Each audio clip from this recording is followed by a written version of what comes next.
Hey guys, Jay Wiley at Wiley Games. Today we're going to show you how to do some classic dungeon bashing with Fistful of Lead Monsters and Mazes.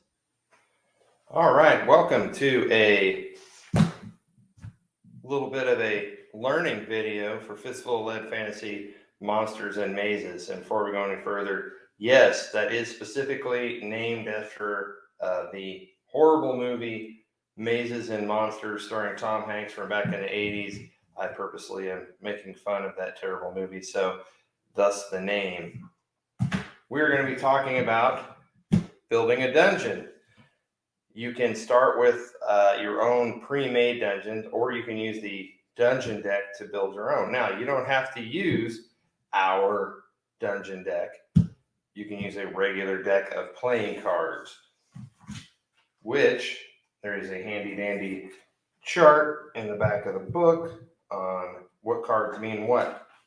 So to start our dungeon deck, we are going to start with a deck of cards that have had the aces removed, because the aces are quest rooms.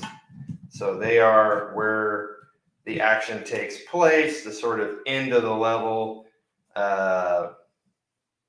where you fight the big boss, that sort of thing. This is designed to have 3 different levels of dungeon. And so the way the deck is set up is to have a first level, second level, third level. At the end of each, after you go to each quest room, then you start the next level.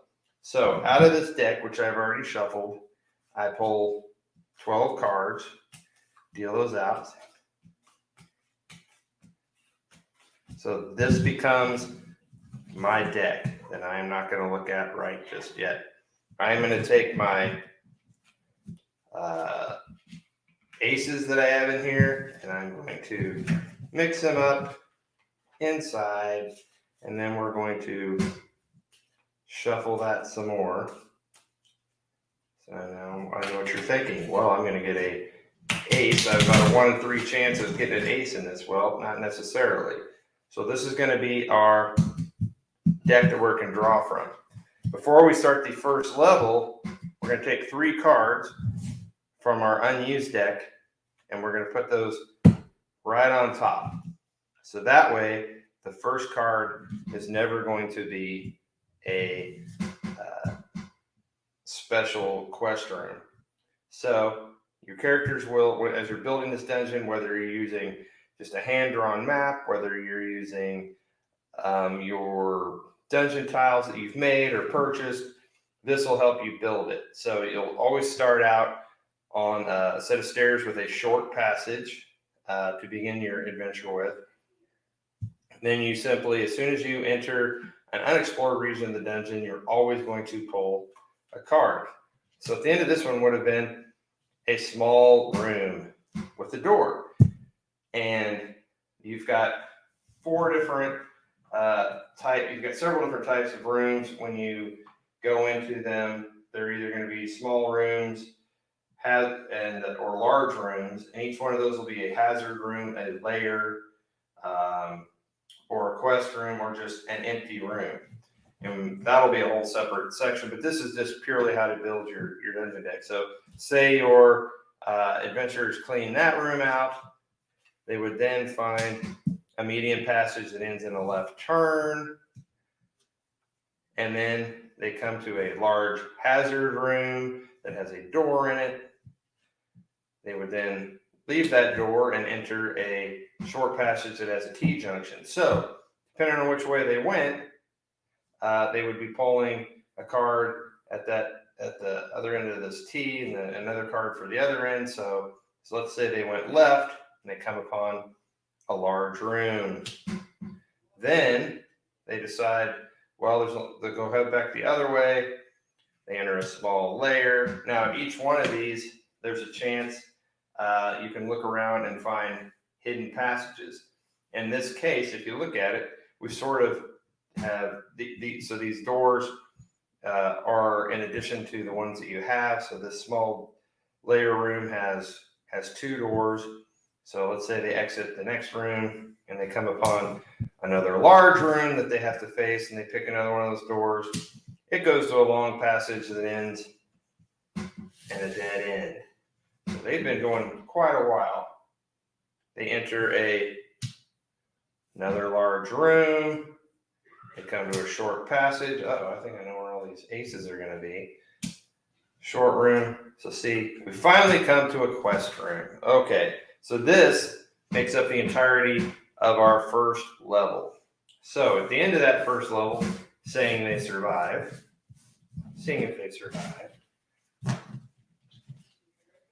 they defeat the big boss in the quest room, and so we go back to our dungeon deck. Okay, so this will be starting the second level. At the second level, we take 2 cards from the top of the unused deck.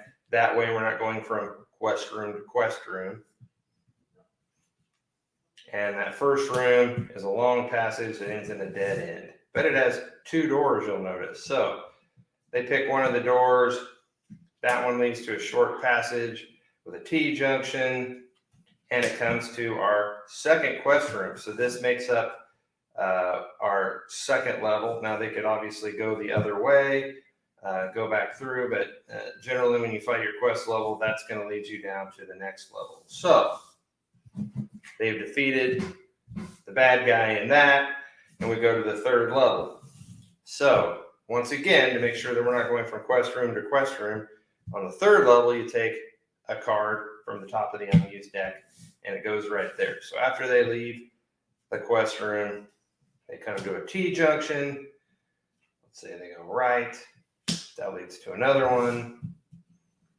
You'll notice I've also got these. These are the actual suit and number up here also correspond in the book, that if you're using a just plain old regular deck. There's some more turns. Short passages. And we come to the last and final third quest room, fight the last bad guy, and the dungeon is over. So if you wanted to go back, say, and go to some of these unexplored areas, of course you can. I would just pull randomly from the remaining deck. But once you defeat this, then the dungeon is technically over. So you could just end it right there. And more than likely, you're going to want to anyway, because